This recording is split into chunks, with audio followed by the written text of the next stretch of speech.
Welcome in to the PHNX Suns podcast, brought to you by the DraftKings Sportsbook app, America's #1 sportsbook app. Don't forget to hit that like button, subscribe wherever you listen to your podcast, and leave us a 5-star review.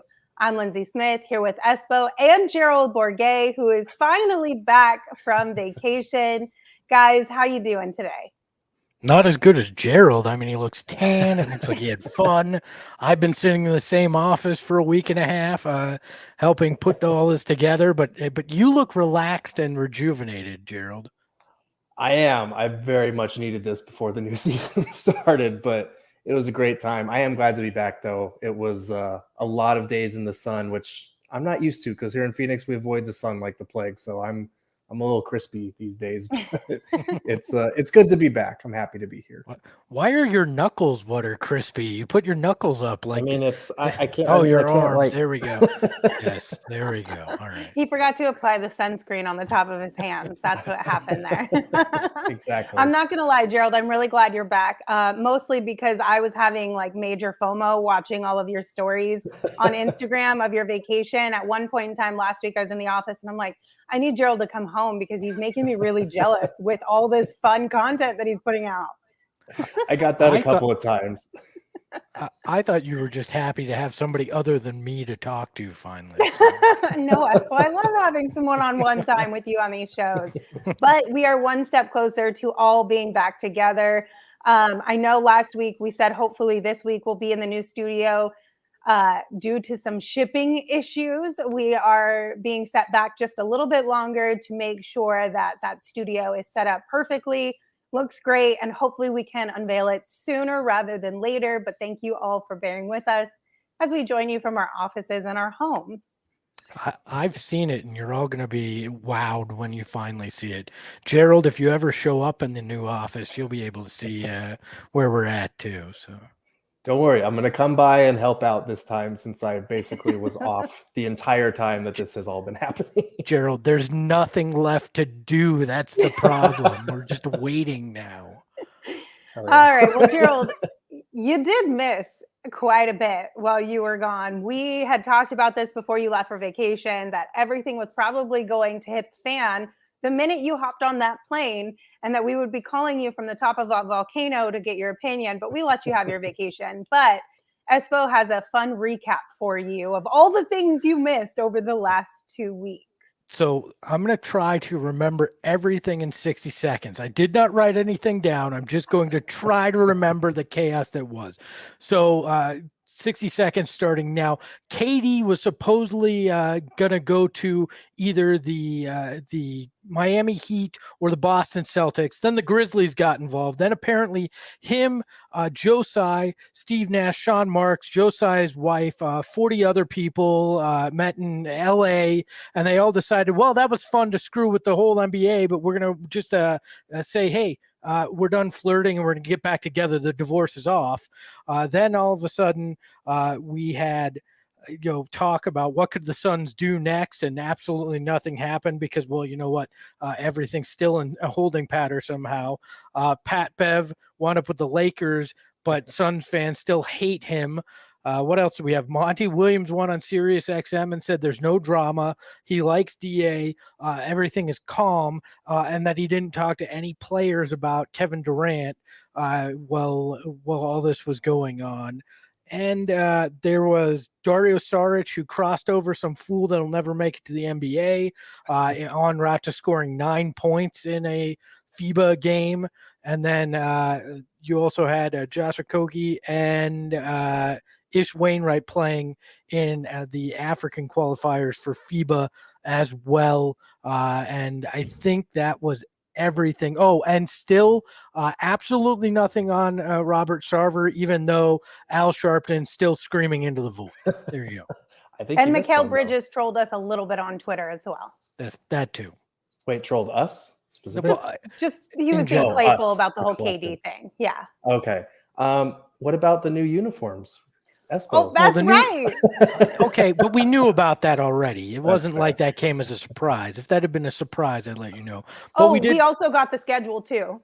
We did get the schedule. Right. So now you know the dates that we're going to play, even though we knew who they were going to play, and it didn't really matter. So Oh, and we they- got a 30th anniversary logo for not the franchise's 30th anniversary, but the 30th anniversary of the 92-93 team, which had to do with the jerseys as well. Okay. Very cool. Very cool. So are they still playing 82 games this year? No. I believe so, unless there's another COVID outbreak. Who knows? Okay. I know the NFL schedule release is always a big thing. I've never understood why the NBA schedule release is even really a thing, but I'm pretty sure it's a thing because all of the media members are making it a It's- thing yeah, so it's- that they can start planning their vacations and the Right. weekends they may have some time to sneak in with significant others or family. That's Mhm. probably where it became a thing from. Let's be real. it's a thing for us, not for Yeah. literally anyone else. Yeah, nobody gives a crap.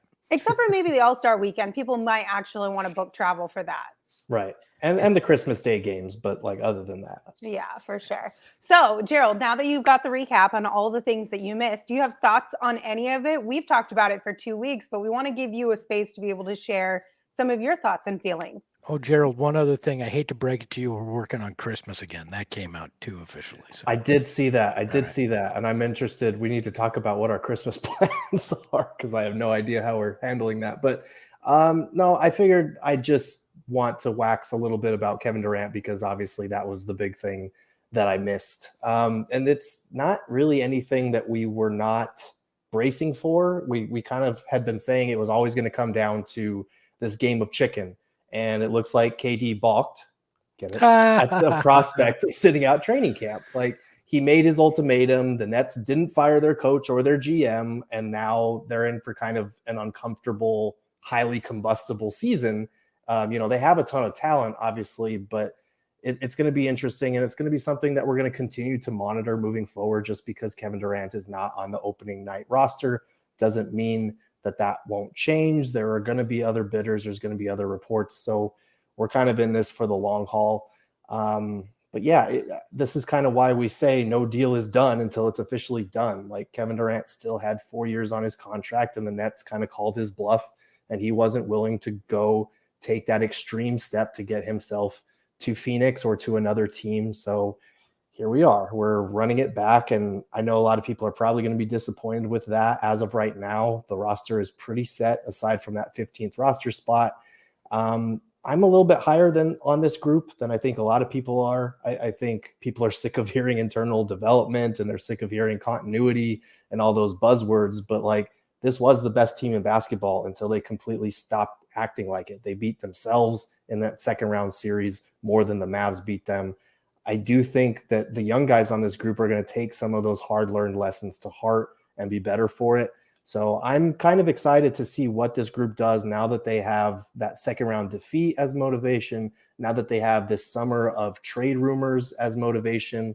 Like these guys take this kind of stuff personally, and as much as they completely folded in the playoffs last year, I am interested to see how they respond to it, and they can always keep everything status quo. And if it's not working, just continue to monitor Kevin Durant and revisit it or another star trade later in the season. So not the end of the world, not as exciting as getting Kevin Durant. And some people will say it's a mistake that they held form for this blockbuster trade, but they're still in a good spot in my eyes.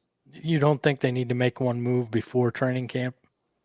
If it's a minor move that helps you maintain flexibility while still improving, we've talked about like a Jordan Clarkson, we've talked about an Eric Gordon.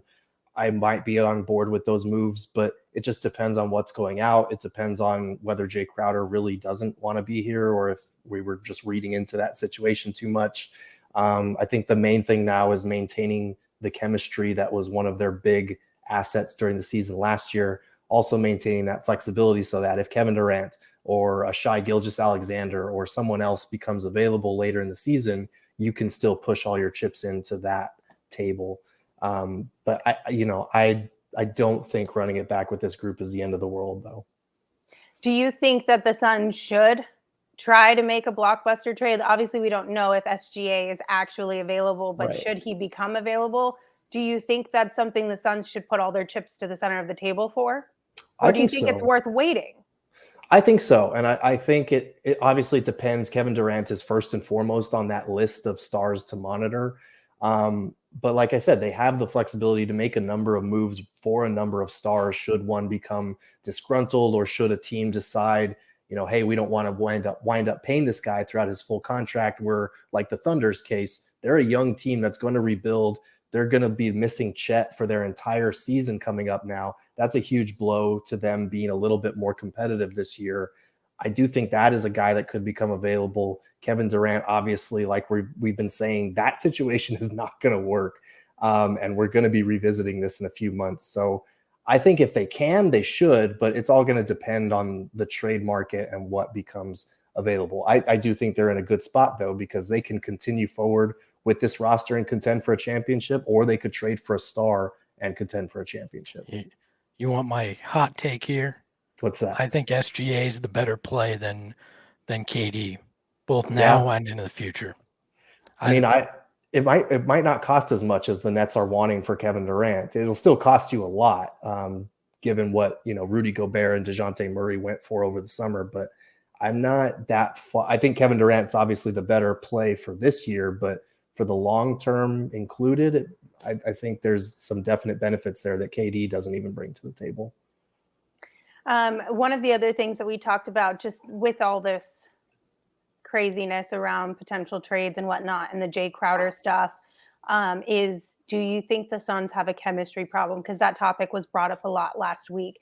What are your feelings on that? I never got that sense, but I don't know how things can change over the summer or over the course of a really bad playoff series. Like, let's be honest, that was traumatizing to watch as fans or as media members covering the team. It was probably traumatizing for them too, even more so, because they had to hear it from everybody on the outside all summer long. There's a chance that maybe they don't have the same chemistry that they did last year. They lost JaVale McGee, who was a great guy in the locker room on that front. That extends far beyond just the pregame shenanigans that they would do in the tunnel. Like, he was a good locker room guy for them. And if Jay Crowder, another good locker room guy, suddenly doesn't want to be here, that changes the dynamic a little bit. But for me, it's one of those things where you'll know it when you see it. I'm not going to speculate until I get a chance to kind of talk to these guys and get a feel for how they're feeling heading into a new season once training camp starts again. But I won't sit here and tell you that everything's hunky-dory, because I just don't know at this point. Yeah, I feel like it's look Look at that. who it is, everybody. It's all in the background. Saul Bookman. What's up, Hey, Saul. Saul? Guys. Miss you, Saul. They said they miss you too. I'm not sure why, but they said it. So, Saul Bookman, everybody. So anyways, I think that Jay and JaVale were nice peripheral locker room guys, right? They're the rah guys, right? Mm-hmm. I don't think that they're the key to the locker room. That's Devin, that's CP3, that's Monty. And I also think the argument could be made that rough series against the Mavs, a lot of rumors this offseason, could actually galvanize this group even more, because they've been through the hard time now. They know that was an embarrassment last year in the playoffs, and they have a unified reason to fight harder this year, even though that they were one of the best teams in the league last year. So like you said, we're going to have to wait and see, but I think there's a lot that could make this team closer, just as much as it could pull them apart. That is very true. And I do think a lot of people are going to be apt to make the comparison like, oh, they had reason to be motivated after the finals loss, and look where that got them in the playoffs the following year. But I do think that playoff run was a magical thing that, even in defeat, had everyone feeling good about what they could accomplish in year two. I think this year they got their teeth kicked in the second round when everyone was expecting title or bust. I think that's a totally different thing as far as unifying them and giving them more drive heading into this season. And to the Mavs, nonetheless. You know what I mean? Like, I feel like that just adds insult to injury, because it's the Mavs, because it's Luka, and all of the conversation that has followed those two teams since that draft with him and DA. So I feel like that just adds a little bit more fuel to the fire, if you will, at least from my perspective. Like, I would be more pissed to lose to the Mavs than I would if I had lost to Golden State. Yeah, absolutely. All right, Gerald, do you have any other thoughts on anything else that you missed? No, thank you guys for getting me caught up while I was away. We needed something to fill the first 20 minutes of the show. So, all right, we want to remind you guys that our last Wednesday of the month is this upcoming Wednesday, August 31st. And that means we're all going to be hanging out at the Four Peaks Brewery down in Tempe.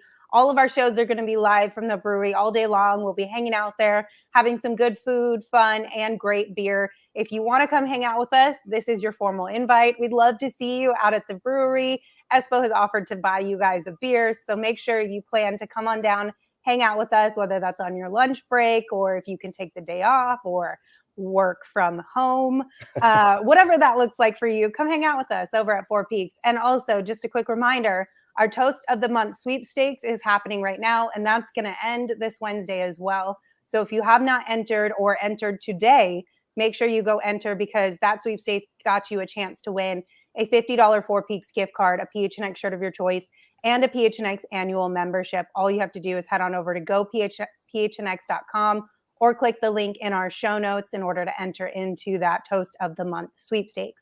Just a reminder, though, you do have to be 21 years or older, and we ask that you enjoy responsibly.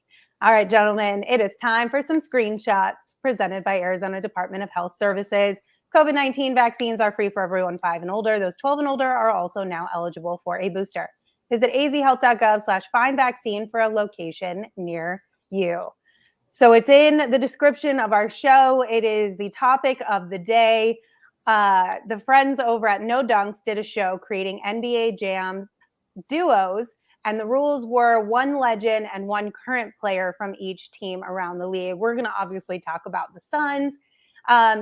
So like I said, a legend that had to be retired. They could only be used once. MJ and Charles Barkley were not allowed to be in this exercise because they were not in the game due to licensing issues. I know Barkley and Dan Marley were like the OG duo, but then Barkley was removed later on. So we'll play by their rules. No Charles Barkley, okay? Wow. we can play by their rules. Or we can make up our own rules. That's fine too. No, we'll play within the world we're stealing this idea from. I guess we're giving credit to them too. But yeah, we'll play by those rules. So they went with Book and Amari. Who are you guys going with as your Suns duo? 1 legend, 1 current player. I mean, I think the current player is obvious. It's Book. I don't even think you can make the argument for CP3 if you wanted to try. The historic player, the retired player, is tough. Amari was good, but I think you're forgetting guys like Tom Chambers, who in his heyday in the late 80s was one of the best dunkers, one of the best offensive players in the league. Larry Nance in the mid to early 80s was spectacular there. You've also got Walter Davis, who's the greatest scorer in Suns history, although if you're looking at this game, not a real three-point threat, not a real dunking threat. So you're basically NBA Jam is playing by current NBA rules. And I still think NBA Jam is why we have today's style of play. But the guy I didn't mention is Sean Marion. Sean Marion rebounds, shot the 3. It was an ugly shot, but he shot it and made it, which couldn't be said for Amari. And he was one of the best dunkers of his time. I think Booker, Marion is the group I go with Booker, Chambers, a close second, just based on Tom's athleticism back when he played with the Suns. Okay, so you would go Booker, Chambers over Amari. Yes, that second spot. Oh wow. Okay. I mean, it's pretty obvious. I could make a case if you were going to go with like an unconventional lineup. I feel like a Steve Nash and DeAndre Ayton pairing would be pretty cool. But I do think in this game, you want shooting, you want dunking, you want athleticism. So it would be Book and Sean Marion for me, provided that they give Marion his credit as a shot blocker, because I think on the last NBA Jam version, like the newer one that they released, the Suns lineup was garbage and there was nobody on it that could like block shots, and you need a shot blocker to win an NBA Jam. So Sean Marion, give him his credit as a really good shot blocker for his position, and I would roll with that duo. I like that Nash DA thought though, because that'd be fun. Nash, underrated 3-point shooter, right? Mm-hmm. DA, great roller. Some would argue, he doesn't dunk enough so he wouldn't really fit in this game. But it didn't matter. Like they made everybody unbelievable at dunking if they had some prowess for it. So I like that. Frank in the chat says D-Book Shaq. Shaq that was here, not the guy that you'd want on that team. I'm sorry. And he'd be a Laker or a Magic in this if it was a game, though, like a video game, wouldn't you be able to kind of have them more in their prime? Wouldn't that be the player they would actually put in the game, you would think? No, you'd give them the Suns version because you're asking Suns all time. I mean, there's all sort, like, if I got any era guy, it'd be Book and Grant Hill, because I could have early or mid 90s Grant Hill, who was Mr. Do-It-All with Devin Booker. Then I'd go with that. Instead, I got, a guy who played 82 games here, but averaged 12 points and had a bum ankle in Grant Hill if I get him here. You're not getting prime guys here. Yeah. I mean, I get it. I still feel like if we're talking video games, they're going to give them all of their qualities that they had at the peak of their careers. But I think for me, mine was a toss-up between Amari and Sean Marion with Book. But I ultimately, when I was thinking this through before I had gone and listened to who the gentleman over at No Dunks picked, I think I had Book and Amari as well. I just think it would be super fun. It would be such a fun duo to play with and a fun duo to watch as well. I'm going to say I wouldn't, even if we could pick Barkley, and this is blasphemous for me to say this, but I don't think I would pick Barkley in this if you're pairing him with Booker. I don't think I would.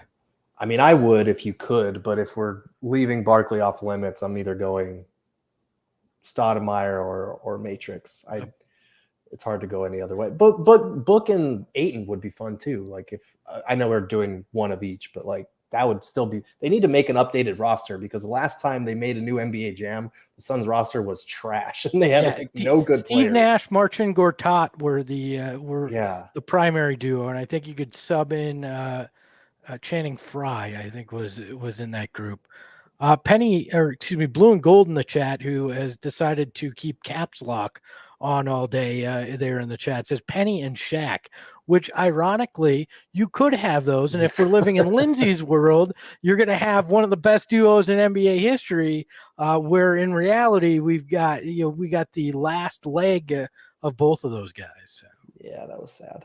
Yeah, well, that was on our bingo card. We made it for being a Suns or Arizona sports fan in general. So we're all kind of used to that one at this point in time in our lives. But go ahead. I was just going to say, and A Phoenix in the chat, I do not ever disrespect the Polish Hammer. Marcin Gortat is my guy.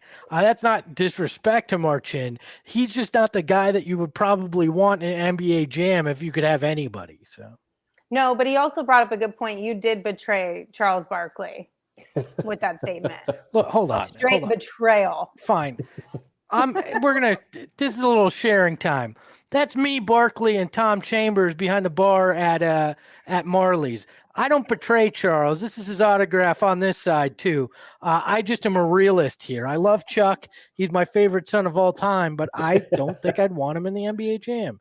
Really, that was just an excuse for me to show off what was behind me. Well, Espo, when we get back in the office, we were going to do a What's on Your Desk. Or no, this Friday we were going to do What's on Your Desk, kind of a random thing. There's plenty of other things on my desk. I was going to say, you better dig in around there and have something set up. We might do that this Friday, Gerald, so get ready. Okay. I'll be prepared for my work from home desk. Perfect. All right. Our next screenshot is going to be FIBA updates. So the Suns had a few players playing in the FIBA Basketball World Cup 2023 African qualifiers over the weekend. Ish Wainwright and Josh Okogie. Espo, you got the breakdown for us? Yeah, I mean, it's crazy how close both of these guys' stats were. Kobe averaged 16.7 rebounds, 3.7 assists, and Ish Wainwright averaged 16.7 rebounds, 2.8 assists. Don't get too excited. The competition wasn't of the highest level, but what stood out to me, which I found interesting, was how well that Ish shot the three-point shot. I think it was 35% overall, which for Ish, I mean, that's pretty good. It was 35.7%. But what also stood out to me was Josh Okogie, how poorly he shot the three. He shot it at 13.3%, a 2 for 15, including 2 1-for-7 performances, which isn't overly exciting, but kind of fits what we expected from him. But what I liked with Ish's numbers is it kind of showed us again what he did in summer league as well, and it gives you hope that if he is an end of the rotation guy, when he gets that chance, he has another aspect that he can keep playing with, and hopefully continue to grow there. Yeah, I mean, I neither one of them shot particularly well. Just overall, like Okogie only shot 34% overall. Wainwright was 32, but he did take, I think 42 of his 71 attempts were from 3-point range. So he's clearly getting his feet wet and getting more comfortable shooting that 3 ball. And like you said, just under 36% clip. That's pretty good. If he could do that on the Suns in limited action, that would be fantastic for them.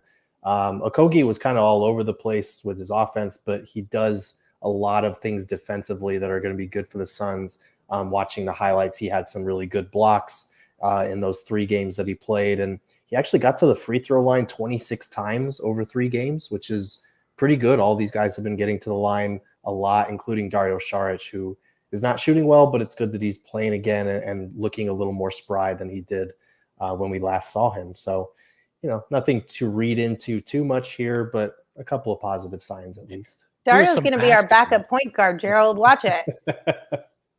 I mean, with that crossover he had, he looks like he's ready. So plug him in there. Everybody freaking out of on a crossover over a guy that looked like he had the same lateral mobility as me. Like, it's not the defense; it's the mobility he showed with the crossover that has me hyped. Let us have this one thing, Espo. If there's one thing that we get from this offseason, it's that. It's August 29th. You can have him putting some rando on skates if you want. I'll give it to you. So. Exactly. All right. Our next screenshot. This came from Copper Courier, a local news outlet. So they shared this poll recently on their Instagram page where they asked viewers who their favorite Arizona team was. Now, I'm not totally sure I'm completely convinced on these results, but I'll read them to you. 33% said the Cardinals, 20% said the Suns, 19% for the D-backs, 13% don't know, 7% other, 6% Coyotes, and 1% Rising. Okay. So how do you guys feel about this? This is gross. I have never heard of the Courier here, the Copper Courier. So I looked it up, and they don't even have a sports section on their website. They look like they primarily cover politics and news.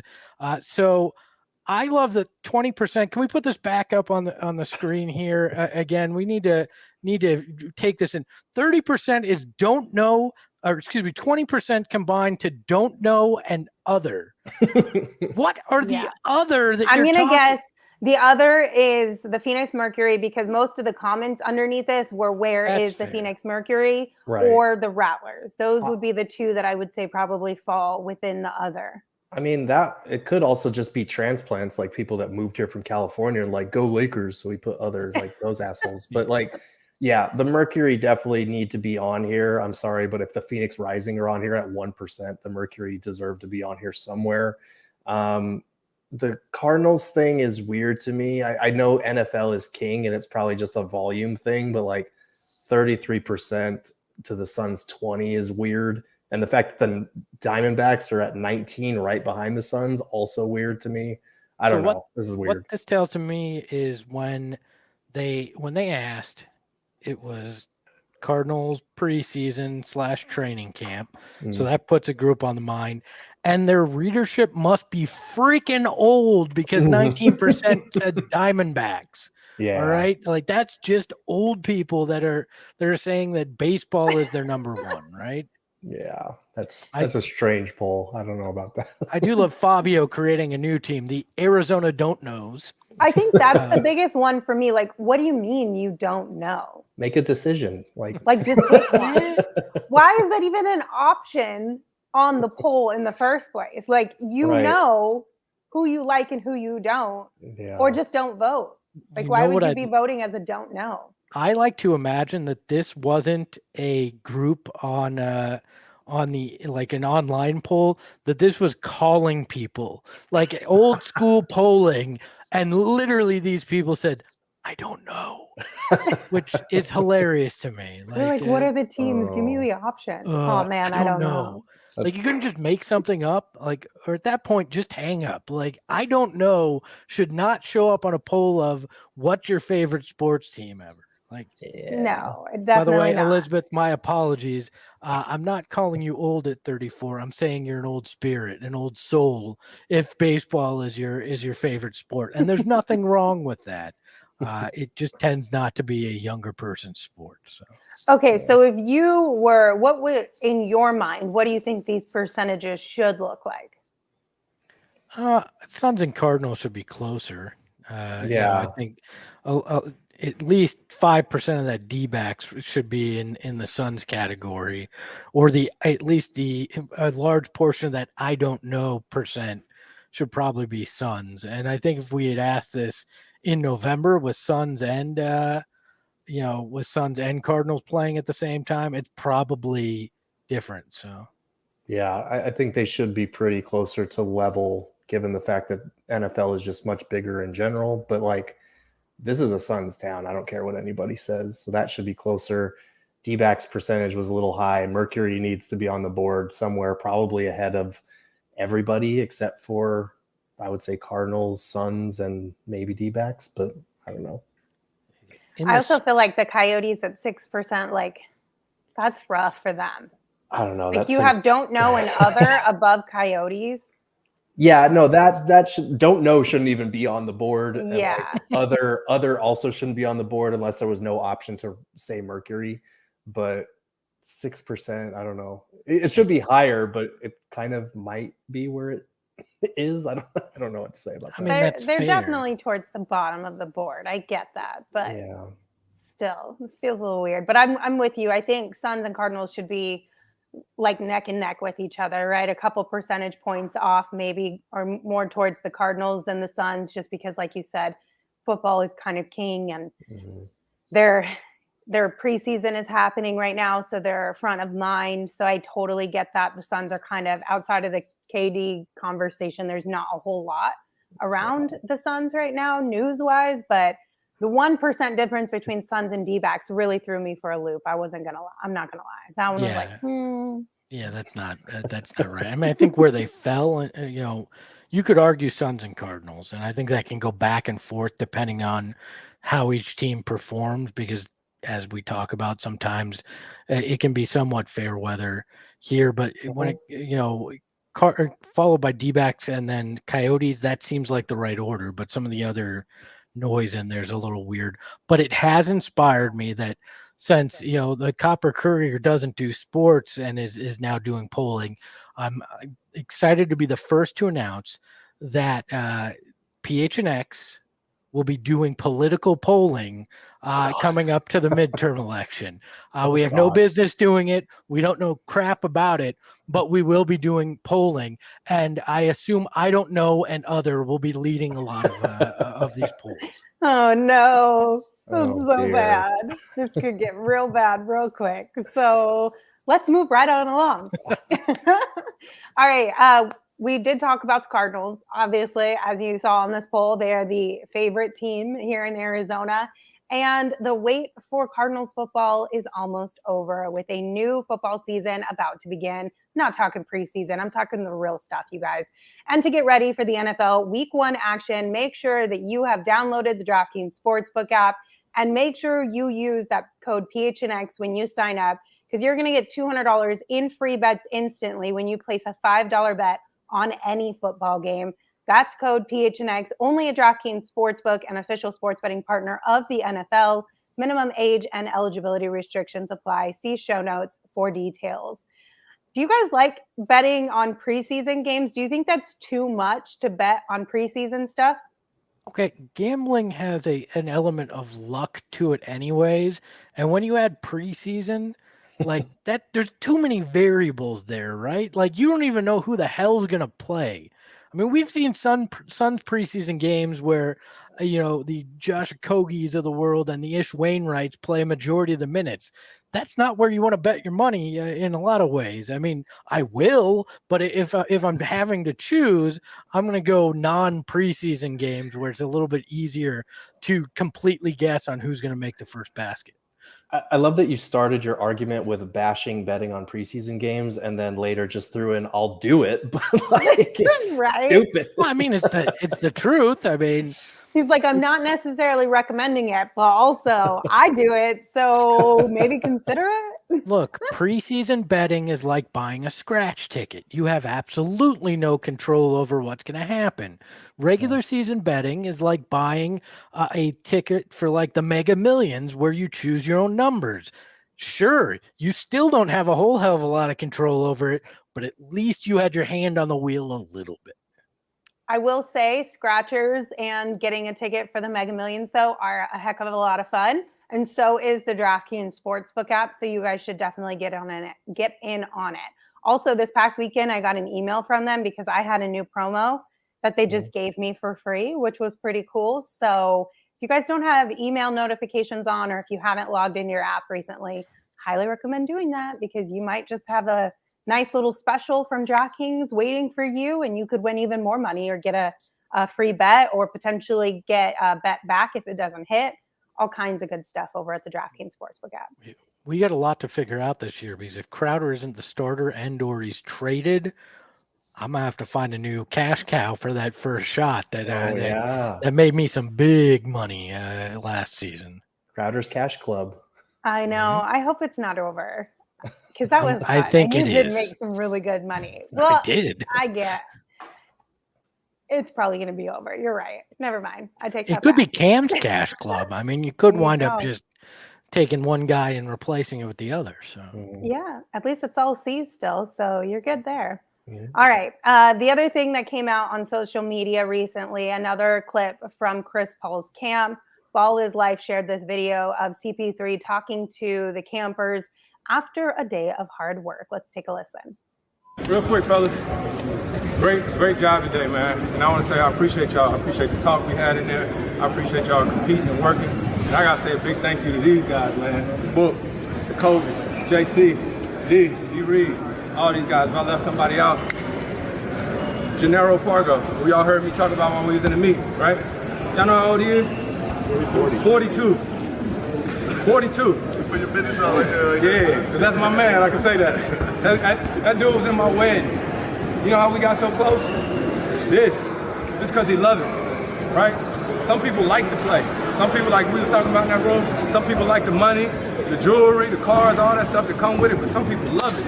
And he one of them that love it. You know what I'm saying? He love it. 42, he here coaching camp, and he out here hooping. You know what I'm saying? He ain't got no trainers, he ain't stretching and doing all that. He just love to hoop, man.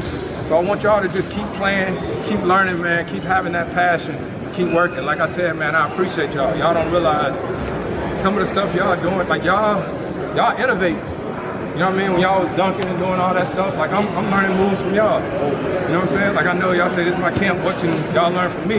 Hell, I'm trying to figure out what I can learn from y'all. You know what I'm saying? So I really appreciate y'all, man. Y'all keep working. You got one more day. One more day tomorrow. Man, I've been hearing some of these coaches and scouts, they be like, damn.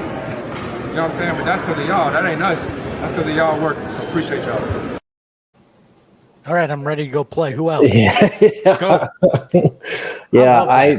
I feel like that's kind of like indirectly the thesis of Chris Paul at this stage of his career, talking about Gennaro Pargo as far as how he loves to play the game and how that drives him. And that's basically Chris Paul. Like a lot of people have written him off year after year because of the last couple contracts he's had, because of his age, his injury history and whatnot. And we could talk about, how injury prone he can be in the playoffs, but it isn't his fault. It isn't for a lack of dedication to the game, for a lack of work on himself, for a lack of love of the game. Like he clearly is still there at age 37. That's not going to change until the day he forcibly has to quit playing basketball for the health of his own body. Like I know people are down on him after the series that he had against the Mavs, but I do think it's worth taking that kind of message to heart as far as Like, this is what drives him. This is what has been driving him for the last 5 to 6 years now, as people have continued to write him off. So I'm certainly not going to do that. And I feel like it's a good kind of window into where he's coming from heading into this season. Yeah, I think my favorite part in that video, though, is when Chris says something about loving the money or the cars or the jewelry, and Devin kind of gets a smirk in the background. I think that's probably because he just was remembering he made $250 million this offseason, signing that Supermax, going, I kind of love both. Yeah. Like, isn't it okay to like both? Yeah, I think it's fair to like both. But low key, though, the same type of player that he was describing, the ones who just love to play ball, that's Devin as well. Yes. Like, if you took away all the fame and the cars and the extra money, Devin would still be playing basketball right now. Yeah. And I think that's what makes those two so compatible. And I think that's also why Chris Paul wanted to come to Phoenix, why you see guys like KD talking about wanting to come to Phoenix, play alongside Devin Booker, because he has that same old school mindset of like, the basketball is what I'm here for. This other stuff is great on top of that, but that's not the main priority. The main priority is the basketball. Yeah. By the way, I have an apology, a correction. I don't know what the hell you call it, but last week I joked that, well, it's all well and good to see Chris Paul and Devin Booker cooking a bunch of, high school, college kids. Well, they did play also against DeMar DeRozan, Rudy Gay, Josh Christopher, Jared Butler, Devon Reed, and Kobe White were all there as well, and as was former Suns assistant Irv Rowland, who was running the camp. So I apologize. It wasn't all little kids that they were hooping up on. But did you guys see the clip, which I think was the biggest clip of the weekend? And I forgot to ask Shane to pull it. So my apologies. But where Chris Paul actually dunked at the camp. Mm-hmm. Everybody acts like Chris can't dunk. He still can dunk. All right. So let that be known. I think the Sun shared that clip. So if you missed it, go check it out. I'm pretty sure they did. Yeah, because it was Book and then it was CP, I think, right after. Something like that. And Book had a big old smile on his face in the back, I think, if I can recall correctly. But yeah, he still got it. He might be 37, but he's still got it. So we need to see it in a game this year. That would be nice. Just one time. Just once. All right, gentlemen, that's all I got for you today. So thanks for joining us. Gerald, happy to have you back. Of course, as always, we will be here all week. Quick reminder that we do have the 4 Peaks thing on Wednesday.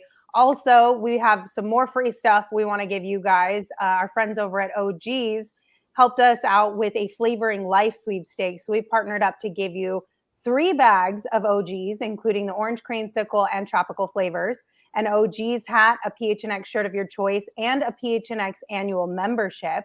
To sign up for that sweepstakes, head on over to gophnx.com or click the link in our show notes. You can also check out OG's online at ogsbrands.com. You can find them on Instagram at ogsbrands, and you can also find their products at your local dispensary. But once again, you must be 21 years or older to purchase. And I know we talked about it off the top of our show. We're so excited to have our new studio set up soon. Dagoon said, is Saul not on the show anymore? No, Saul is on the show, I promise. He's just been working tirelessly to get our new studio and office spaces set up, looking beautiful. Hopefully we can reveal those sooner rather than later, but thank you for hanging in with us.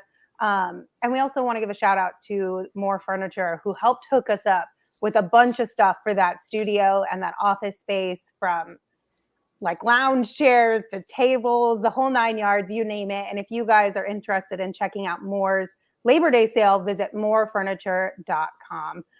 We appreciate you guys. We'll see you tomorrow, 2 p.m., same place, same time. Until then, you can follow me on Twitter at LindseySmithAZ. You can follow Gerald at Gerald Bargay. And of course, you can follow Espo at Espo. Espo, take us home. Some people who like podcasting, there's others who live for it like us. Listen to the ones that live for it. Ahoy, hoy.